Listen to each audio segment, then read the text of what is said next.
And look at that intensity, maybe up to a category 1. This hurricane season, changes will come to the dreaded forecast cone. This year, the National Hurricane Center will begin. It's that ominous indicator of where a storm may go. A lot of people probably don't realize. National Hurricane Center Director Bill Reed explains the alterations and whether you'll actually notice the smaller cone.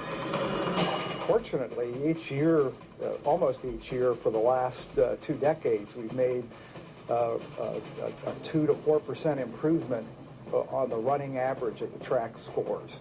So the errors are less each year. So the so-called cone of uncertainty will be slightly more certain about potential landfall. That reduces the area under the most likely threat, and especially as you get into the 48-hour on-in times, that's getting to be a relatively small swath of coastline as long as it's perpendicular.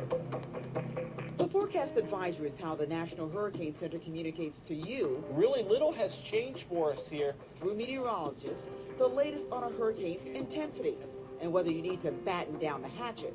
The old rule of thumb we used, the directive we had on that, was to issue the hurricane warning 24 hours before landfall. A watch goes out 48 hours before the onset of tropical storm force winds. The warning 36 hours before the onset of tropical storm force winds. The idea behind that being is that at that point, it's getting difficult for people to carry out any last-minute protective actions once the winds get that high. Because of the improved skill and the track forecast, we can issue it at 12-hour or longer lead time without changing the effective area of the watch or warning. Tweaks came to the Saffir-Simpson scale, too. The Saffir-Simpson scale categorizes hurricanes from 1 to 5 by the strength of its winds. In the past, the scale provided storm surge estimates indicating how high the sea or ocean waters would rise. The new scale will be wind only.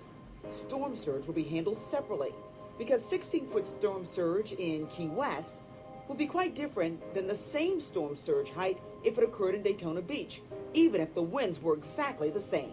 Surge, we're just now getting some of the technology, better data on topography and land elevations and the like, and the computer power to run sophisticated models on it. And I think you'll see over the next 5 to 10 years tremendous advances in how we portray surge.